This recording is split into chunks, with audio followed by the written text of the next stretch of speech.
Barnstable This Morning. On this Tuesday morning, I'm Sarah Colvin, and joining me live on the phone, I welcome our Chief of Police, Paul MacDonald. Chief, good morning. Good morning, Sarah. How are you today? I'm great. How are you? Doing very well. So, Chief, first I want to talk a little bit about some employee things. They had, of course, a town manager, Tom Lynch, yesterday was talking a little bit about his interviews with candidates for some open sergeant positions. I believe you're looking to promote five folks to the position of sergeant. So tell me a little bit from your perspective of a little bit about that process. Well, in the last 18 months, we've had an unprecedented number of retirements within the department. And as you know, we've hired 2 deputy chiefs. We've replaced half of the lieutenants a couple of months ago, and now replacing a third of the sergeants. We're appointing 5 new sergeants. They'll be sworn in next Wednesday at 10 o'clock in the morning here, and everyone's welcome to come. I know all their families will be here, but this is a great transition for the police department. The police department is transforming from a relatively older police department to a very young police department, and this is a huge step forward. With these new sergeants, they're going to bring a lot more new energy and a bunch of new ideas coming forward. So we're looking forward to having them on board. Absolutely, and Chief, it's so great to see, as we talk on the big picture of how difficult it is for young people to live here on Cape Cod and to raise a family. I've been so encouraged when I go over to the police department to see these promotion ceremonies and see the young folks who are working in the police department and raising families here on Cape Cod and really having jobs that will keep them here on Cape Cod is a wonderful thing. That's very important to us. We just hired, we talked a couple of weeks ago, we hired 10 new police officers, and we're trying to get them into the academy in April, and all 10 of those new officers, they all live here, and they live here in Barnstable. Their family lives here. They're with the Barnstable High School, and this is very important to us. We found that officers who grew up in the community, their families here, they have a stake in the community. It makes a huge difference, and always when we promote, we always promote from within. We never go outside the department. So, Chief, 5 new sergeants are going to be sworn in next week. How many candidates did you interview for those open positions? There's a civil service process that we have to abide by. We open it up. Any patrolman who has at least a year on the job is eligible to take the test. I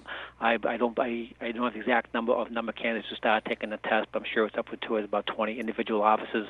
Once they take the test, it's pared down, those who passed, those who did not pass, and then it finally goes to the oral boards. It goes to background investigation. It goes to a meeting with the chief and deputy chiefs, and the final pair, final 6 we brought before the town manager, which was last Wednesday. Then he makes the final decision. He is the appointing authority. We only make our recommendations to the town manager, and then he makes the final appointment. So he made out of the last 6, he appointed 5 of them.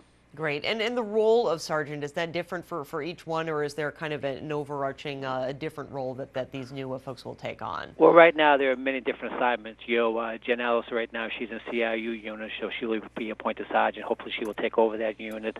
One officer is a detective assigned to DEA task force. He'll be finishing up his caseload, then he'll move back to patrol. Eventually, all 5 of these positions will be patrol sergeants. And probably the sergeant is probably one of the most important jobs here in this police department and any other police department. The job of the policing the town falls on the shoulders of the sergeants. Their job is to make sure the patrol officer out there doing the job actually policing the community. So the sergeant's position is extremely important in all police departments. They're the first line supervisors. They're the ones who have to be sure the job of policing town is actually getting done. Absolutely. Well, we'll look forward to meeting those new sergeants on next Wednesday. Chief, let's talk a little bit about some action that's going to be going on this weekend. I know last year the Hyannis Marathon was canceled because it was just too snowy out there. Don't think that's going to happen this weekend, so we're going to see a lot of runners in the road in Hyannis. Yep, this is a huge event, and this draws a huge crowd to downtown Hyannis. They're expecting a minimum of 7,500 runners, for a full marathon.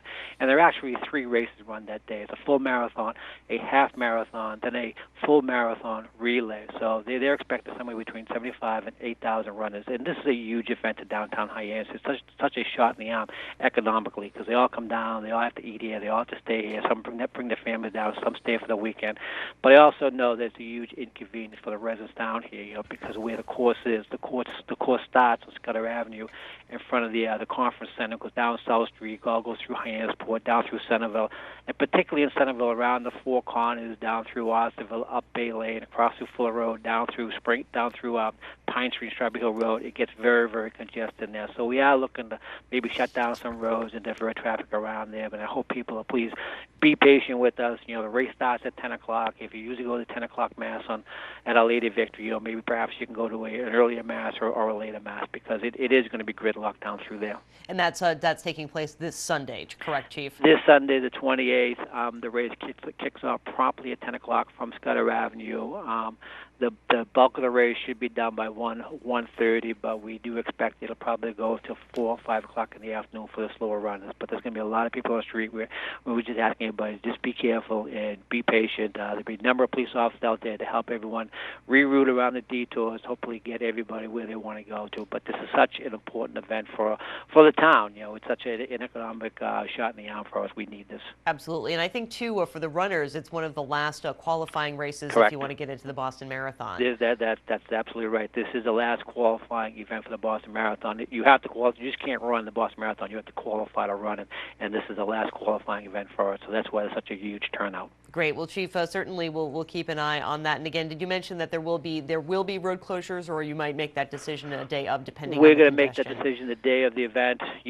Particularly around Centerville. If there are road closures, it'll only be around the Four Corners section and probably Pine Street, Strawberry Hill Road area, because that's where it gets total gridlock down.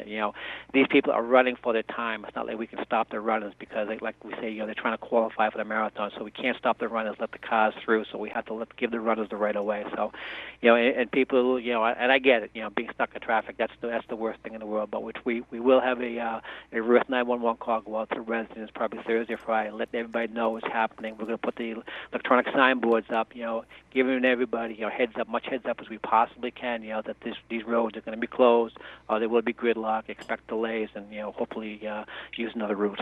Great. Chief, I thank you so much, as always, for joining us here on Barnstable This Morning, and we'll check in with you again next week. Talk to you then. Thanks. Okay, bye-bye. bye-bye. Chief of Police Paul MacDonald joining us as he does every Tuesday. Again, just keep an eye out for those runners on the road this Sunday for the Hyannis Marathon. Time now for our community profile.